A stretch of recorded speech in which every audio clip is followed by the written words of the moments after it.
Story 1. I grew up in a quiet little town in West Virginia.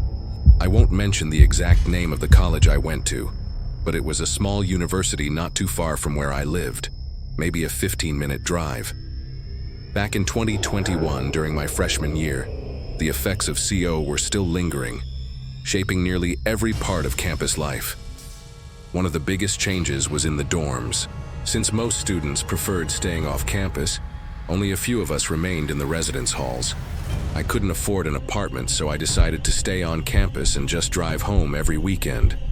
I wanted that full college experience, even if it wasn't quite what I expected. On move-in day, I met my roommate. We'd exchanged a few texts before. The school had given her my number so we could coordinate, which I found odd.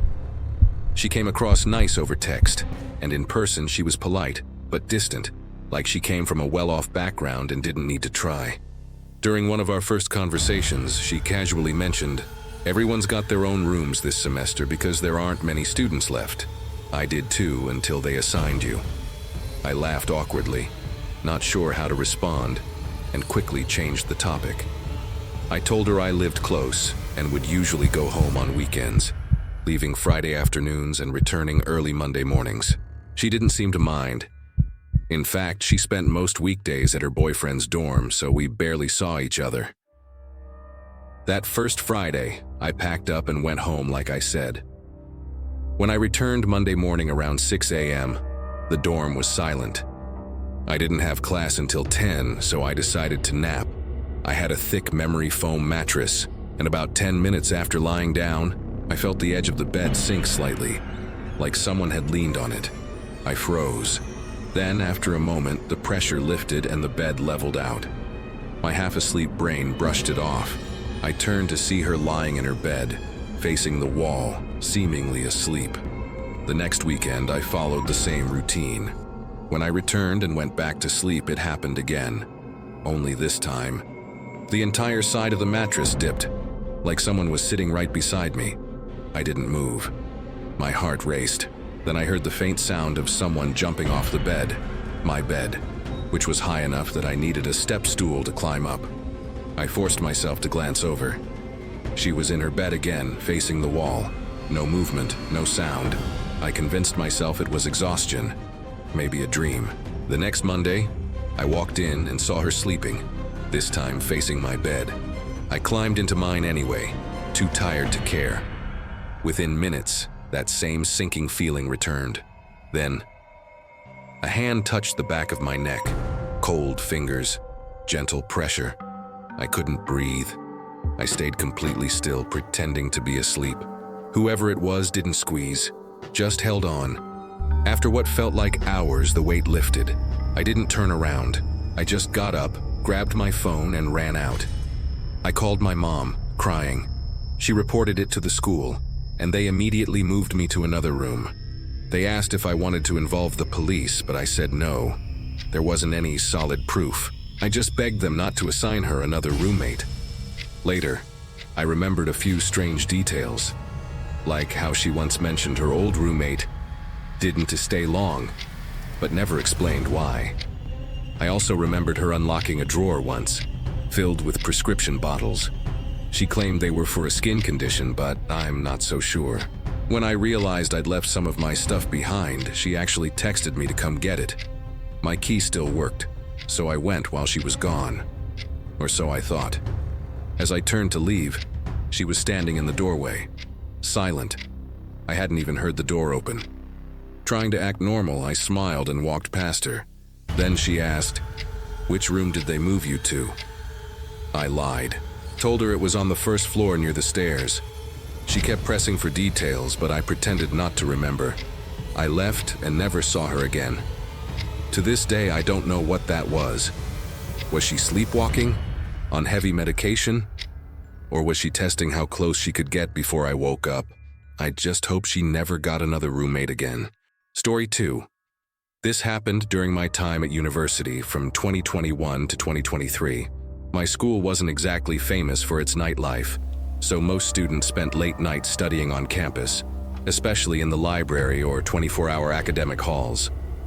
I was in my final year, taking an advanced statistics course. The professor was brutal with assignments, and I'd fallen behind on one major project.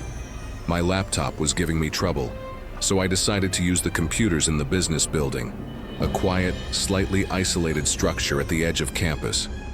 It was old, 3 stories tall, and eerily silent at night. I arrived around 10 p.m. and used my student ID to get in. The place smelled strongly of cleaning chemicals, a sign that the janitors were long gone. I went straight to the computer lab, sat down, and started working. For about an hour it was fine, just the hum of the computer and the occasional tap of keys. Then, around 11:30, I heard a door slam somewhere deeper in the hallway. It wasn't the entrance, it came from inside. At first I ignored it, but then came footsteps, slow, heavy, deliberate. They stopped right outside the lab door. I could see the tiny glass window on it, but I didn't dare lean back to look. The handle started to rattle. Not once, over and over, hard, like someone was angry it wouldn't open. I froze. The lab doors auto-lock after hours, so I knew they couldn't just walk in. But that didn't help my pounding heart. After half a minute of rattling, it stopped. Then the footsteps slowly faded down the hall. I wanted to leave, but my deadline was close. I convinced myself it was just another student until I heard a new sound, movement, above me. The ceiling tiles creaked, faint but distinct. Someone was up there. I stared up just as one tile shifted slightly. Someone was crawling over me. That was it. I unplugged my flash drive, grabbed my bag, and bolted out of the room. The hallway was dim, lit by flickering fluorescent lights. I headed for the stairs, and that's when I made the mistake of looking up. On the landing above, a man stood watching me. Not a student, not a teacher. His clothes were filthy, torn, and his mouth hung open in a twisted grin. He didn't move. He just stared. I sprinted, flew down the stairs through the lobby, slammed my ID on the exit scanner, and burst into the cold air outside. I didn't stop running until I was safe in my dorm. The next morning, I returned only to submit my project. The building looked normal in daylight, but when I walked past the lab, I noticed 2 ceiling tiles missing, one directly above where I'd been sitting. Someone had definitely been up there, watching. Story 3. My name is Annabelle. I'm from the UK, and this happened when I was 16 years old, my second week at my new high school. It's something I'll never forget. Our school was fairly modern, built only a few years before I joined. It was divided into 3 sections. One part was for younger kids with learning disabilities. One part was a nursery, and the rest was for secondary students like me. Because it was newer, it had strict security rules. Every student and staff member was required to wear a lanyard with an ID card attached. You needed that card to access almost every door beyond the front foyer. If you didn't have it, the automatic locks wouldn't open. It felt safe, almost too safe, and we all got used to the routine quickly. It was my second full day of class since I'd been sick during the first week. Everything still felt unfamiliar. I didn't really have any close friends yet, and I was the kind of person who preferred to keep to myself. That day, I had geography all afternoon. The class felt like it dragged on forever, and to make things worse, ID downed an entire bottle of juice during lunch because we weren't allowed to take drinks into classrooms. So about 20 minutes into the lesson, I really needed to use the bathroom. When I raised my hand and asked the teacher, he gave me this annoyed look. He wasn't happy. Students weren't usually allowed to leave mid-lesson, especially right after lunch. But he could tell I wasn't bluffing, so he sighed and waved me off. The halls were empty, completely silent. You could hear the buzz of the fluorescent lights overhead and the echo of my shoes against the tiles. I went through a set of double doors into the cafeteria, which was eerily still. The long tables and chairs were all empty, sunlight streaking through the high windows. Not a single person in sight. After cutting through, I went to the bathroom, did my thing, washed my hands, and started walking back. When I stepped through those same cafeteria doors again, that's when I noticed him. A man was sitting at one of the tables, right in the middle of the room. At first, I didn't think much of it. Maybe he was a teacher or a parent waiting to speak with staff. But something about it felt off. He was sitting too still, his hands folded neatly on the table, his gaze low. He was older, definitely not a student, maybe in his late 30s. I decided to just walk past him quietly, pretending not to notice. Then he said softly, "Hey." I startled and let out a small squeak. He chuckled, lifting his hand slightly like he meant no harm. "Sorry about that," he said with a smile. "Didn't mean to scare you." I tried to laugh it off. That IS when I saw he had a lanyard hanging around his neck, one of the school ones. I noticed the ID card was flipped around so you couldn't see his name or picture. I figured maybe some teachers did that too, so I didn't question it. "I need a bit of help with something," he said casually. "I've got a few boxes of work stuff in my car. Would you mind giving me a hand bringing them in?" He sounded polite, calm, and I don't know why. Maybe because I was shy and didn't want to seem rude, but I said sure. We walked side by side through the empty foyer and out the front doors. The air outside was cool and the sky was gray, one of those dull, cloudy afternoons where the light feels heavy. That's when I started to notice how nervous he seemed. His hands wouldn't stay still, first in his pockets, then clasped together, then brushing his hair back. He wasn't making any small talk either. Most teachers tried to fill silence with chatter. This man didn't say a word.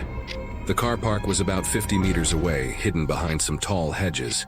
From where we were walking, you couldn't even see the cars until you were almost at the lot. We reached the corner, and he pointed ahead. "My car's the blue one down at the end," he said. I nodded, still trying to convince myself it was fine, that I was just helping a teacher. But the closer we got, the more uneasy I felt. Something inside me screamed that this wasn't right. The car was an older blue sedan. The windows were slightly tinted, and as we got closer, I noticed movement inside. It wasn't my imagination.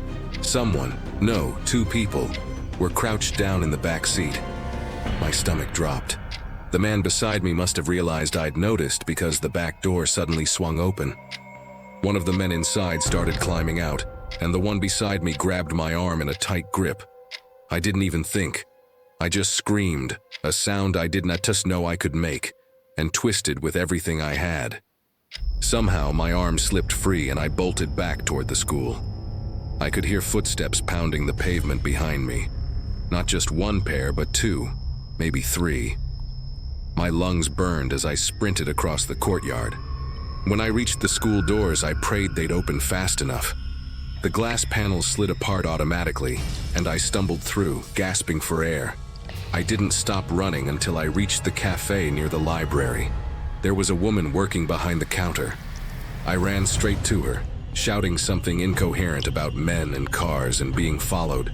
She immediately came around, locked the cafe doors, and called the school office and police. I remember sitting on the floor, shaking uncontrollably as she tried to calm me down. Security footage later showed everything. The man had entered the building earlier that day using a stolen student lanyard someone had dropped outside the gate.